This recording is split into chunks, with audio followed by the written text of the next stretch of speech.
Pěkný den, vítám vás u sestřihu toho nejlepšího z prvního závodu Championship Downhill 2009 na Káčově. Tento závod se konal pod záštitou Extreme Boys, účastnilo se ho 5 závodníků, chyběl pouze zraněný Milďas. Systém byl velmi jednoduchý, začínal se kvalifikací, kde měl každý závodník 4 rozjížďky, jeho nejlepší a nejhorší čas se sečetli a podle toho se rozhodlo, kteří 4 závodníci postoupí do semifinále. Vypadl pouze jediný. Zde se díváme na Jarďase, největšího favorita závodu, který celý závod zahajoval a zahájil ho průměrným časem 34 sekund. Nebyla to žádná velká sláva, na druhou stranu jako začátek celkem dobré.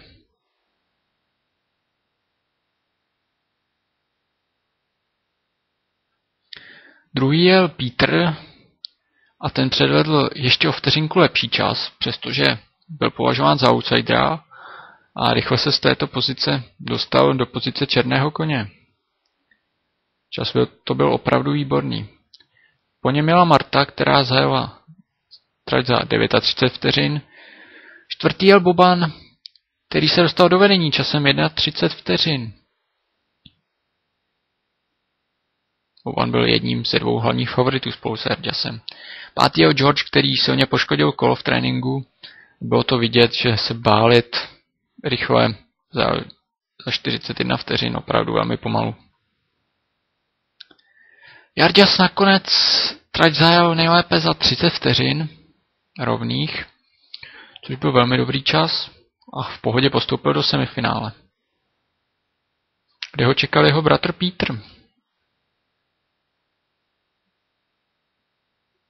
Ten totiž předvedl také svůj nejlepší čas 30 vteřin, ovšem dokonce 2krát. Tak jsme se mohli těšit na velmi zajímavý závod v semifinále.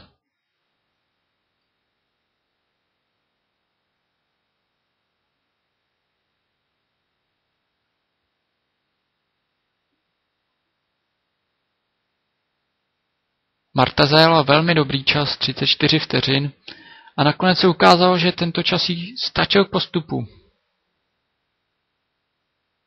Což je určitě velký úspěch.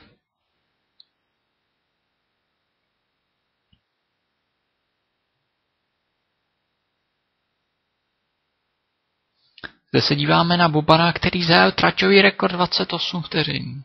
Naprosto úžasný čas, kterému se nikdo ani nepřiblížil.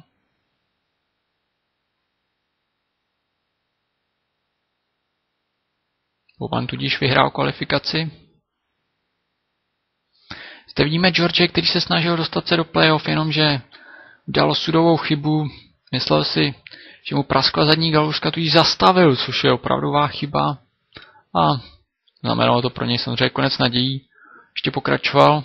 Zajel velmi dobrý čas, 41 vteřin. Velmi dobrý samozřejmě, myslím, v tom ohledu, že zastavil. To si myslím opravdu jel na velmi dobrý čas, okolo 30 vteřin. Ale samozřejmě nedojel v tom čase, který by mu zajišťoval postup a tudíž mohl být tak leda zklamán. Zde vidíme první semifinále, kde Peter skvěle odstartoval a udržel si vedení až do cíle a porazil Jarďase.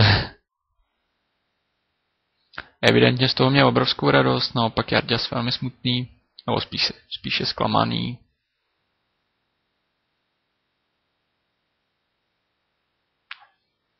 To Peter opravdu velký úspěch. To se nečekalo, že by postoupil do finále. Čekalo se, že bude mít problémy vůbec postoupit do semifinále. Všem velmi suverénně si poradil s Jarďasem. Je pravda, že tady na té trati se nedá předjíždět, tudíž měl velkou výhodu. Zde vidíme opakované druhé semifinále, kde nejdříve Boban sestřelil Martu, tudíž se musela jít druhá jízda, které už Boban neměl problémy. Marta už nejela tak naplno, protože se určitě bála kontaktu. Znovu není divu samozřejmě. A zde vidíme exibici, místo souboje o 3. místo, protože Marta už se rozhodla nenastoupit do souboje o bronzovou medaili. V této exibici George porazil Jarďase. Ale to není tak důležité, to jen tak mimo. Zde ale vidíme finále, to je to hlavní, kde Peter skvěle odstartoval a udržel si vedení v pohodě až do cíle. Boban už závod vypustil a dojel si v klidu pro druhé místo a 5 bodů k tomu. Pro Pítra obrovský úspěch, to se nečekalo opravdu. Málo kdo by věřil vůbec, že by se dostal do finále, na to, aby tam vyhrál. Tak si zkompletujme výsledky závodu. První Pítr, druhý Boban, třetí Jarďas, čtvrtá Marta a pátý George, kterému se závod tedy hrubě nepovedl. Pořadí Championship Downhill je stejné po prvním z 5 závodů. Pítr má 6 bodů, Boban 5, třetí Jarďas 4, Marta 3 a pátý George má 2 body. Tak doufám, že jsme vás navnadili na další závody. Další závod bude na zásadce, bude určitě mnohem zajímavější, dá se tam hodně předjíždět, tak zatím nashledanou.